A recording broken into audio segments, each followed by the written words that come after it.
बिस्मिल्लाहिर्रहमानिर्रहीम। अस्सलामुअलैकुम। Welcome back to my channel. जहाँ भी रहें खुश रहें, हैप्पी रहें और हेल्थी रहें। आज आपको मैं मलका मसूर की रेसिपी बताऊंगी जो बहुत मुनफरिद अदा से बनकर तैयार होगी। इसके लिए रेसिपी को एंड तक देखिएगा। चले स्टार्ट करते हैं। जिसके लिए मैंने हाफ़ केजी मसूर की दाल आधे घंटे के लिए भिगो कर रख दी है।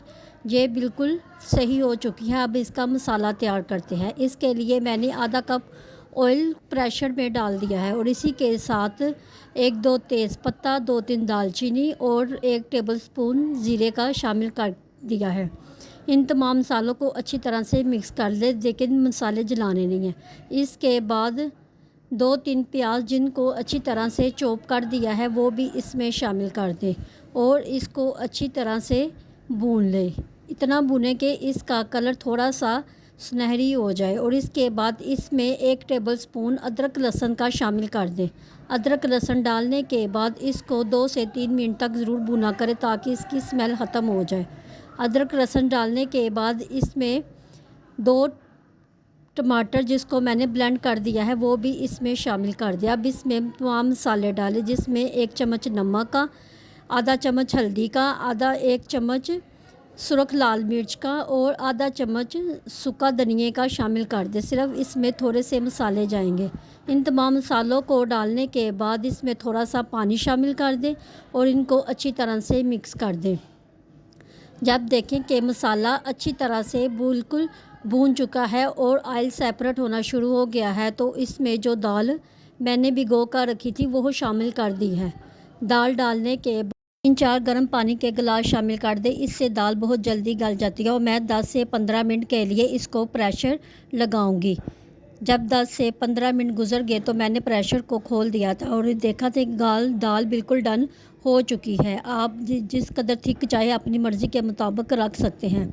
दाल को अच्छी तरह से मिक्स करने के बाद इसमें खूब सा थोड़ा धनिया डाल दें और थोड़ी सी हरी मिर्चें भी शामिल कर दें और साथ ही 1 टेबलस्पून गरम मसाले का भी शामिल कर दें और दाल को अच्छी तरह से मिक्स कर दें। अब हम दूसरी तरफ इसका तड़का तैयार करते हैं जिसमें मैंने 5-6 टेबलस्पून ऑयल के शामिल कर दिए हैं और इसमें 1 टेबलस्पून ज़ीरे का शामिल कर दिया है और इसी के साथ इसमें 2-3 स्टिक दालचीनी के शामिल कर दिया है और 5-6 लहसुन के जवे जिनको छोटे छोटे क्यूब्स में काट दिया है वो भी इसमें शामिल कर दें। आप इसमें प्याज का भी तड़का लगा सकते हैं लेकिन मैं इसमें लहसुन का इस्तेमाल करूँगी। जब आप देखेंगे लहसुन हल्का सा ब्राउन होना शुरू हो गया है तो इसमें 1 टेबलस्पून कश्मीरी लाल मिर्च का शामिल कर दें। इससे दाल में बहुत अच्छा कलर आएगा। जब देखेंगे तड़का तैयार हो गया है तो इसके दाल के ऊपर तड़के को डाल दें।